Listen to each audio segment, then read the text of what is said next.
An ex-cop's found guilty of murdering his third wife. But what happened to his fourth wife, who disappeared without a trace? The last person to see her alive was him, and he has a history of abusing females. Is he a cold-blooded murderer who escaped justice, or is he the innocent victim of a conspiracy against him? In this video, we'll take a look at the case of Drew Peterson, from his first marriage to his fourth, and explore the evidence for and against his guilt. Drew Walter Peterson was born in Bolingbrook, Illinois, on January 5, 1954. He graduated from Villa Park, Illinois' Willowbrook High School, in 1972. After graduation, he joined the United States Army and briefly attended the College of DuPage in 1974 before relocating to Falls Church, Virginia for military police officer training. In 1977, Peterson began his 30-year tenure with the Bolingbrook, Illinois Police Department, a Chicago suburb. In 1978, he was assigned to the Metropolitan Area Narcotics Squad, and in 1979, the department awarded him Police Officer of the Year. The red flags began to fly during their first marriage with Carol Brown. Drew Peterson and Carol began dating when he was a senior, and she was a freshman in high school. After 3 years, they got married. He never physically threatened her, but she described him as extremely controlling and said he disliked it when she went out on her own. Drew didn't feel the need to stick to the standards he set for his wife, and she discovered him cheating while she was pregnant with their second child and filed for divorce 4 years into their marriage. The other woman, Vicki Connolly, became his second wife in record time. With her, things took a far more toxic turn after their wedding in 1982. His controlling nature evolved into something much darker that would follow him into every marriage afterwards: violent obsession. Drew Peterson's second wife came forward with a distressing account of their relationship after news of the investigation broke. She claimed that he had threatened to murder her, covered it up as an accident, and pulled a gun on her multiple times. Knowing that he was also a police officer makes this even more alarming. Although she initially did not believe he was capable of carrying out his threats, she later confessed he has the experience, the knowledge, the means, and the mental capacity to do it. Looking back with perfect clarity, and she remained faithful to her partner for 10 years despite his infidelity and worsening behavior. In 1985, Drew was dismissed from the Bolingbrook Police Department, where he had been working on a case working together with the Metropolitan Area Narcotics School. The Fire and Police Commission deemed him guilty of disobedience, failing to report a bribe, official misconduct, and self-assigned police action following an investigation. However, within a year, Drew persuaded a magistrate to overturn the commission's decision, much to the dismay of the panel. After that, he increased his controlling behavior towards his wife for unknown reasons. Drew placed devices in the home and began recording their conversations in order to keep his wife under his control. The fact that he himself had multiple affairs with younger and younger women was irrelevant in his mind. Despite his persistent affair, he went to great lengths to trace down his wives and ensure their faithfulness. In 1992, the second wife was exhausted from being held captive in a marriage with a furious hypocrite. The divorce was largely amicable, mainly due to the fact that he had already had wife number 3, Kathleen Savio, waiting in the wings and preparing for her turn at the altar. When they became involved, Kathleen was 10 years younger than Drew and was unaware that he was married with children. At the time, she was 28 years old and desired to settle down. When a mutual friend introduced them, he wasted no time in dazzling her with his charisma. As soon as the ink on wife number 2's divorce papers dry, they wed. In the coming decade, Drew's intimidating, controlling, and menacing pattern would reach new and more lethal heights. Like his previous wives, Kathleen eventually grew tired of her husband's infidelity, particularly after discovering in 2001 that he was having an affair with a 17-year-old hotel receptionist named Stacy Kales. In 2003, Kathleen filed for divorce. Drew and his wife's divorce would not be as pleasant and straightforward this time. When Kathleen's body was discovered in an empty bathtub in March of 2004, the police did not devote much effort to the investigation. Her death was declared an accident within 30 minutes of an investigator's arrival at the scene. Despite the circumstances surrounding her passing being somewhat unusual, healthy 40-year-old women rarely suffer fatal falls in the shower. Needless to say, not everyone was super thrilled with that call. Kathleen's family pleaded for a thorough investigation, but their requests were generally ignored. They reported to authorities that they were immediately apprehensive of her stalking ex-husband, and considering how near the divorce was to being finalized and the fact that she stood to receive half of his pension as part of the settlement, something didn't seem quite right. But because Drew Peterson was also a police officer, the department gave him an excessive amount of benefit of the doubt. Until then, wife number 4, the former hotel receptionist Stacy Kales, disappeared into thin air. Stacy married Drew in October 2003, 2 years after they met, and he kept a pretty tight hold on her. For the first time, he no longer seemed interested in affairs with other women. Of course, he probably didn't have much time to sneak around with a new girl when he was busy sitting outside his wife's sister's house in a squad car to make sure she went where she said she was going. He'd call her repeatedly while she was getting her hair done or follow her to the grocery store. But one incident in particular finally pushed Stacy to her breaking point. She often stayed over with her sister, who was succumbing to terminal cancer. Now, as the end grew closer, Stacy started staying for longer periods to care for her. And it's safe to say Drew was unhappy about all the time she spent away from home. And during one of her usual visits, Drew just happened to drop by to make sure she wasn't doing anything she wasn't supposed to. Like the woman that came before her, Stacy realized she had to get out. She told Drew she wanted a divorce and was gone 2 days later. It was October 28, 2007. Stacy was supposed to help paint a house but never showed up. Her friends and family tried calling her repeatedly, but the closest they came to hearing from her was a recorded voicemail greeting. Drew claimed she finally called him sometime around 9 that evening to say she was running off with another man. When Stacy's sister Cassandra drove over to the house later that night, she was met with an empty driveway and one of Peterson's children at the door. According to Cassandra's nephew, his parents had a big fight that morning, and both of them had left the house unsure of what to do next. Cassandra called Drew. She could hear him jingling keys in the background. He sounded out of breath, maybe a little stressed. He told her he was at home when she asked where he was. Now, he didn't realize that she was standing on his porch, looking at the empty driveway. He tried to salvage the situation by saying he had merely been out looking for his wife, but from that moment on, Cassandra was suspicious. She was sure he'd done something to her sister, but Drew claimed Stacy had abandoned her beloved children and left the car at the airport. She'd taken $25,000, the deed to the house, her passport, and various other documents.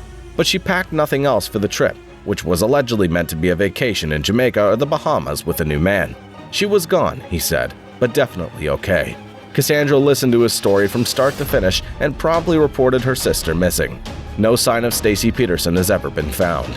As volunteers began combing local areas for clues, Drew sat back and largely did nothing to help. He preferred to let others do the unpleasant work of diving into the freezing cold lake to look for her body. He had other concerns, and for the most part, they pretty much centered around him.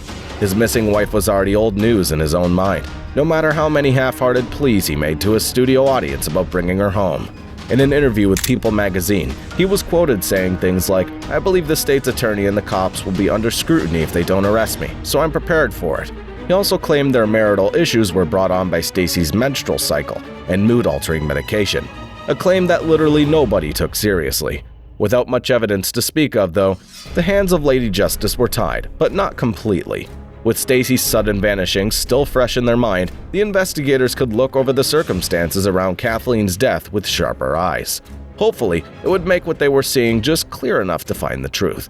Not long after formally announcing Drew Peterson as the only suspect in his fourth wife's disappearance, the state prosecutor reopened the investigation into the death of his third wife, Kathleen Savio. A search of her medical records uncovered both a pattern of abuse and a pattern of inaction.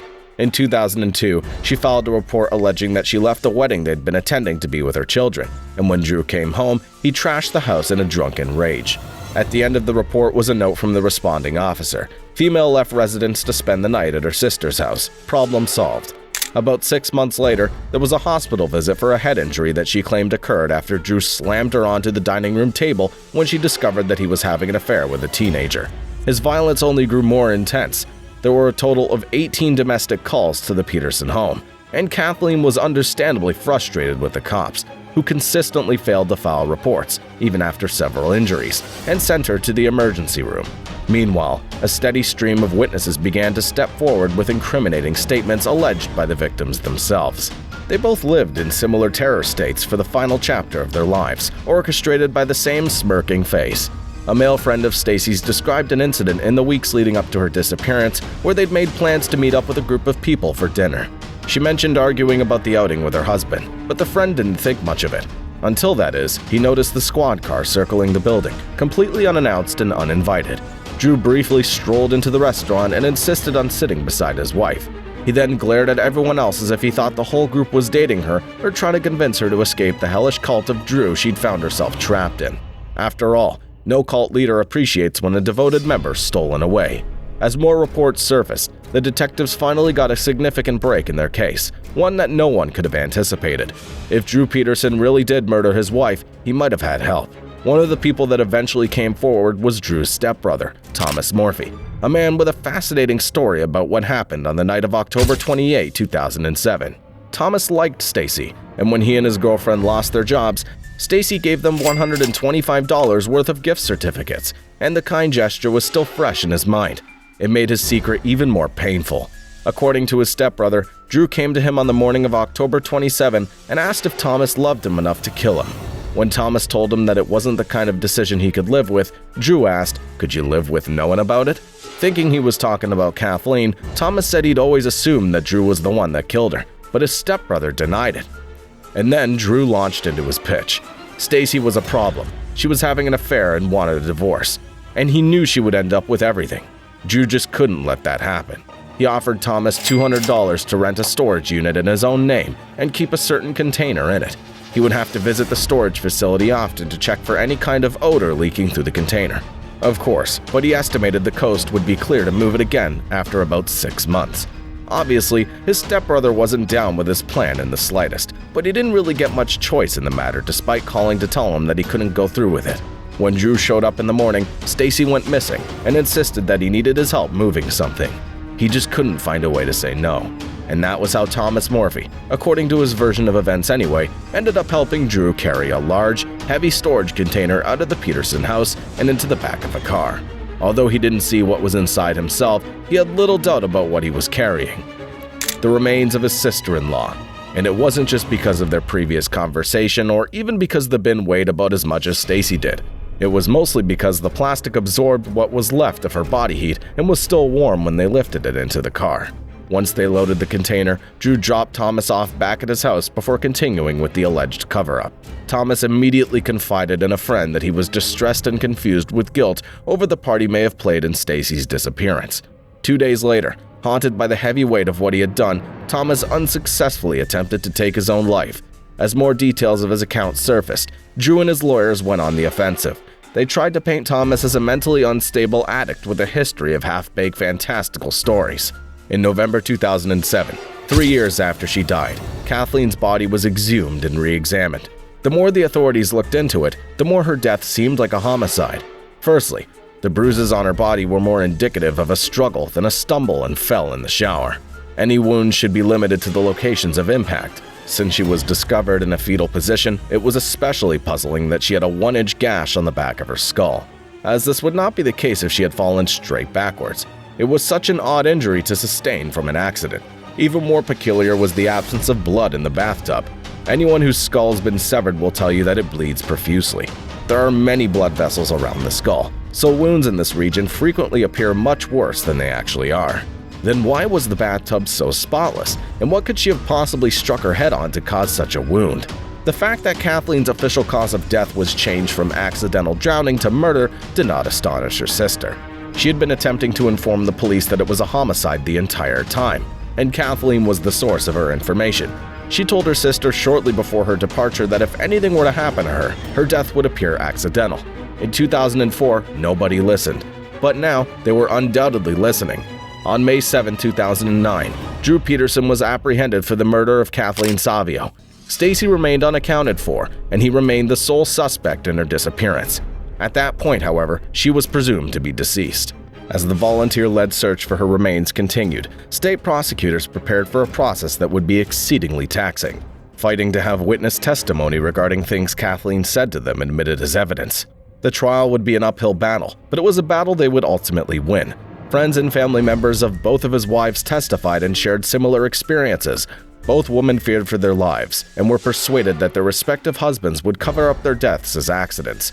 According to these ear witnesses, both his third and fourth wives reported feeling confined, physically assaulted, and threatened with weapons.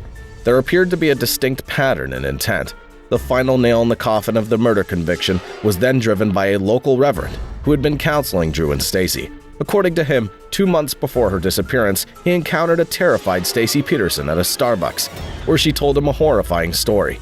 Stacy stated that around the time Kathleen died, she awoke late one night to find Drew emptying a bag of woman's clothing into the laundry machine. After that, he began to disrobe and tossed his clothes in. He was dressed in all black. She claimed that Drew told her he drowned Kathleen and struck her in the back of the head to make it appear as though she had fallen. After this horrifying confession, he coached Stacy for hours on what to say to the authorities when they arrived the next day to question her. Stacy Peterson was questioned about Kathleen's death, but the interview was as lackluster as the rest of the preliminary investigation. When she sat down to speak with the police, Drew was permitted to sit next to her, which is not typically the case during a police interrogation. When queried why such an action was permitted, one of Drew's coworkers stated that they were merely attempting to extend a professional courtesy to a fellow officer. But this time, the former sergeant's professional courtesy would not get him very far. The jury found Drew Peterson guilty of murdering Kathleen Savio after a lengthy, sensational trial, filled with crying relatives and flamboyant solicitors. At his first sentencing hearing, he shouted, "I did not kill Kathleen." The judge remained unconvinced, and Drew was given a 38-year prison sentence. Despite his stepbrother's testimony about assisting Drew Peterson in moving a suspicious storage container, Drew Peterson has not yet been charged with the disappearance of his fourth wife, Stacy.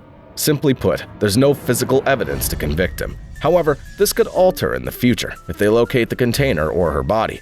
However, this does not imply that Drew's remained out of trouble since his conviction. On February 9, 2015, he was charged with attempting to kill the prosecutor who effectively prosecuted his murder trial. Another inmate informed authorities and volunteered to go covert. He wore a wire, got Drew to speak, and recorded sufficient evidence to obtain an additional 40-year sentence for the wife killer. While the people who love Stacy the most may find some solace in the fact that her alleged murderer will never be released from prison, they continue to struggle with the agony of not knowing where she is. Her family continues their diligent search, hoping to discover a breakthrough that will allow them to bring her home ultimately. There's no doubt that Peterson's a dangerous man with a history of violence against women. But one thing is sure, his story is a cautionary tale about the dangers of domestic violence and the importance of believing victims.